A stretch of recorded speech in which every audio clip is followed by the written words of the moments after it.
आपके यहाँ ये मेंटरशिप प्रोग्राम है उसके बारे में बताइए कुछ।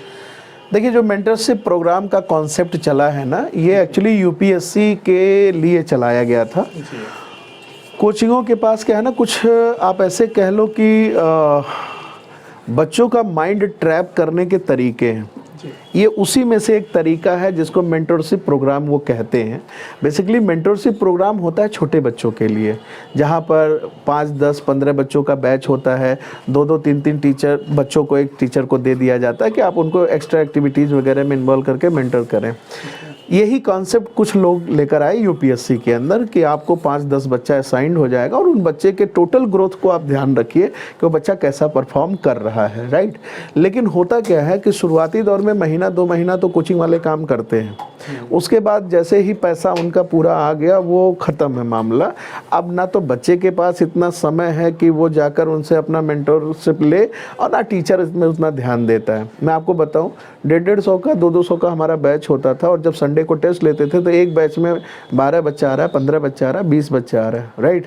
तो इनफैक्ट मैं बताऊं कि बच्चा खुद ही नहीं इंटरेस्टेड होता है कि उसको कुछ एक्स्ट्रा दिया जाए तो उसमें वो आए या करे।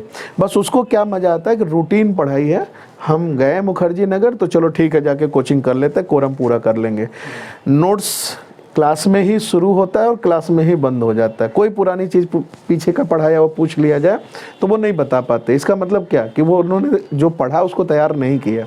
इसके लिए फ्रंट लाइन जो है एक नया सिस्टम शुरू करने जा रहा है, जिसमें कोई भी दूर दराज क्षेत्र के बच्चे जो आते हैं, जिनको कहाँ रहना है नहीं पता है, कैसे खाना है नहीं पता है, या पढ़ाई के लिए कैसे क्या करना नहीं पता है, तो हम लोग एक जो है फ्रंट लाइन का boarding hostel girls and boys के लिए डिफरेंटली शुरू करने जा रहे हैं।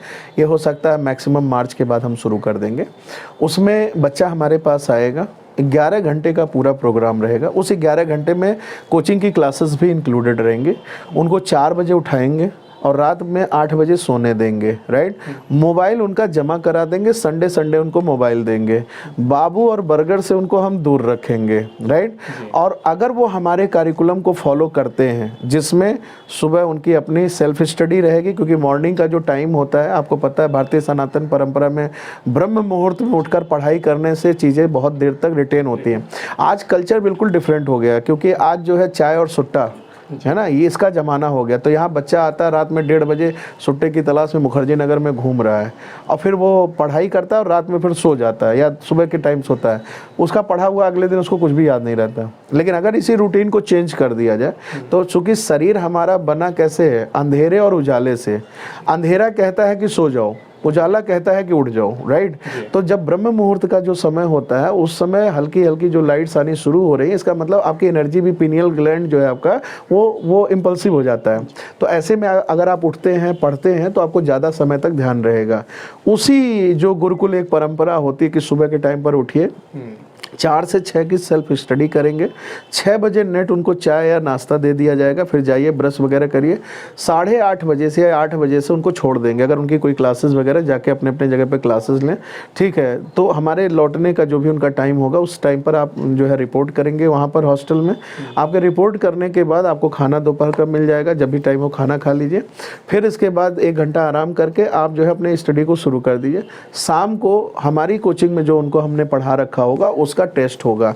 आप देख सकते हैं जैसे इस समय ये जो है टेस्ट इनके बन रहे हैं, तो जो पढ़ाया उसको एक एक पॉइंट जो है टेस्ट के रूप में हम लोग करवाते हैं। ऐसा नहीं है कि उल जलूल जो है करना शुरू कर दिया, एक टॉपिक पढ़ाया उसका पूरा टेस्ट होगा, राइट। तो जो टेस्ट हम यहाँ संडे कराते थे, अब ये टेस्ट हम उनको उसी हॉस्टल में करवाएंगे। और इसके अलावा वहाँ पर कुछ हमारे टीचर्स होंगे जो मेंटोर के लिए आपने कहा, हम उनको रखेंगे, और जिस भी सब्जेक्ट में बच्चे को जिस एरिया में कमी होगी उनको वो टीच करेंगे। कुछ वहाँ पर स्पेशल एक्स्ट्रा क्लासेस भी चलेंगी, यानी पर डे टेस्ट होगा, पर डे वहाँ पर क्लासेस भी चलेंगी, और जो भी उनको दिन भर की पढ़ाई में समस्या हुई है उसको करेंगे। और सुबह और शाम के टाइम पर आधे घंटे का 30 मिनट्स का मेडिटेशन कराएंगे, विपश्यना मेडिटेशन जिसको कहते हैं। This is the most powerful meditation for the students to retain the things in their mind, right. और एक जो है 15 मिनट या 20 मिनट का पर डे डिस्कोर्स रहेगा। उस डिस्कोर्स में होता क्या है कि जैसे आपने देखा होगा कोई भी युद्ध होने लगता है तो जॉन स्नो जो है वो कुछ नहीं जान रहा है, यू नो नथिंग, राइट। तो उनको जनवाने के लिए, यानी उनको जो है एक तरीके से मोटिवेट करने के लिए हम कुछ काम करेंगे, क्योंकि एवरी डे का मोटिवेशन अगले दिन की आपकी एनर्जी से भर देगा। बच्चा क्या है, घर से आता है, दूर दराज से आता है, कुछ दिन तो जोश में रहता है, लेकिन जैसे जैसे वो एनवायरनमेंट में ढलना शुरू होता है, वो अब तेरा भाई जोगिंदर जो है बाहर आ जाएगा, बाबू के लिए जो है गुलदस्ते खरीदे जाएंगे, हैप्पी बर्थडे मनाना शुरू कर देंगे, राइट। और उनका सारा समय पढ़ाई को छोड़कर इन्हीं सारी चीज़ों में व्यस्त हो जाता है। दिल्ली क्या है, बड़ा शहर है ना, ये मेट्रोपॉलिटन सिटी है। अब वो किसी दिन प्लान बना के इंडिया गेट घूमने जाएंगे, किसी दिन वो कुतुब मीनार जाएंगे, किसी दिन लाल किला घूमने जाएंगे। हम लोग घूमने से हम मना नहीं कर रहे हैं, आप जाओ, घूमना बहुत अच्छी चीज़ है, लेकिन जिस दिन कुतुब मीनार देखने जाओ उस दिन हिस्ट्री में कुतुब मीनार से, कुतुब से संबंधित जो चैप्टर है ना वो पढ़ के जाओ। जिस दिन लाल किला देखने जाओ, लाल किला का पूरा इतिहास उस दिन तुम पढ़ के जाओ। जिस दिन तुम पार्लियामेंट पढ़ने जाओ या पार्लियामेंट देखने जाओ, पार्लियामेंट के सेशंस देखने जाओ, मुगल गार्डन देखने जाओ, उस दिन पार्लियामेंट का चैप्टर तुम्हारा तैयार होना चाहिए, राइट। तब घूमना और पढ़ाई दोनों एक साथ क्लब हो जाएगा। शायद ऐसा एक्सपेरिमेंट किसी ने कभी नहीं किया होगा, अभी तक नहीं हुआ शायद पूरे भारत में। हम करने वाले, जिसमें हम लोग कुछ हिस्टोरिकल प्लेसेस, कुछ जोग्राफिकल जगहों पर, और प्लस जो है हरियाणा में एक जगह है, वहाँ पर हम बातचीत अभी हमारी चल रही है। अगर वो जगह हमारी फाइनल हो जाती है तो वहाँ पर फूडिंग, लॉजिंग, यहाँ से जो बच्चा हमारा पीटी निकाल लेगा उसको हम 6 महीने का रिग्रेस वहाँ पर क्लास देंगे, राइट। और वहाँ पर बस ऐसे समझ लो कि बिल्कुल मेटामॉर्फोसिस कर देना है उनको। क्योंकि एक बात तो मुझे पता, अपने से आप नहीं पढ़ोगे। जब बचपन में नहीं पढ़े तो आज कोई ऐसा तो थोड़े ना है कि तीर निकल आया हम पढ़ लेंगे, पीछे पढ़ना पड़ेगा। जैसे घर में माँ बाप पीछे पढ़ते थे वैसे हमें पढ़ना पड़ेगा। अब आप कहोगे सर इसमें आपका क्या लाभ है? हमारा कोई लाभ नहीं है। हो सकता है हमारे जो मेरा फ्री टाइम है वो मेरा फ्री टाइम जो है भी नुकसान होगा, लेकिन उससे फ़ायदा एक ये होगा कि जब हम बच्चे के साथ लगेंगे तो बच्चा हमसे जो है कनेक्ट होता है, वो बड़ा विश्वास करता है अपने टीचरों के ऊपर। तो टीचर की जिम्मेदारी बनती है कि आप उनको बिल्कुल वैसा ही लेकर जाइए जैसे भगवान राम को लेकर लक्ष्मण चारों भाइयों को लेकर गए थे, और उनको फिर पढ़ा लिखा कर ठीक से एक जो है राजा बनने लायक बनाकर ले जाकर राजा दशरथ को सौंप दिया। ये अध्यापक का पूरा कर्तव्य होता है, ये टीचर का कर्तव्य होता है। यहाँ गैप हो गया, हमारी शिक्षा पद्धति ऐसी हो गई कि बच्चा बस स्कूल गया और फिर घर आ गया। मेरे हिसाब से अगर मैं भारत का प्रधानमंत्री हो जाऊं तो मैं बच्चे को घर नहीं जाने दूंगा, और उसको कम से कम ग्रेजुएशन तक उसी इंस्टीट्यूशन में रखना है जहां उसके 4 बजे से लेकर रात में, सुबह 4 बजे से लेकर रात में 8 बजे तक के सिस्टम को बनाकर पक्का एकदम जो है देश का एक सिपाही बनाकर निकालिए। वहीं से वो IAS बनकर निकलेगा, वहीं से PCS बनकर निकलेगा, वहीं से वो जज बनकर निकलेगा, वहीं से engineer, doctor, what ever the stream he want, वो वहाँ से पढ़ के निकल सकता है। बेसिकली आप भारत को विश्व गुरु बनाने की तरफ, एक प्रेरणा की तरफ। हाँ बिल्कुल है, क्योंकि मैं ये मानकर चलता हूँ अगर समाज स्वस्थ रहेगा तो देश स्वस्थ रहेगा, राइट। और अगर हमारे छात्र स्वस्थ रहेंगे, हमारा समाज अच्छा रहेगा, तो एक स्वस्थ समाज बनाने के लिए स्वस्थ छात्र होने जरूरी है। आज की डेट में अपराध कौन कर रहा है? अपराध वही बच्चा कर रहा है जो नौकरी नहीं पाया है, या वो अपराध कर रहा है जिसने पढ़ाई नहीं करी है, या वो अपराध कर रहा है जिसके परिवार में ऑलरेडी आपराधिक जो है घटनाएं घटती रही हैं, राइट। तो हम अगर अपराध कर रहे हैं तो मैं उससे अछूता तो हूँ नहीं, कल को मैं भी रोड पर जाऊँगा, मेरी भी बहन बेटियाँ रोड पर जाएंगी, मेरा भी परिवार रोड पर जाएगा, और 4 लोगों ने कट्टा लगा के हमसे चीज़ें छीन ली, तो ये उनकी गलती नहीं है, ये हमारे जैसे शिक्षकों की गलती है कि हमने उनको सही मार्ग नहीं दिखाया।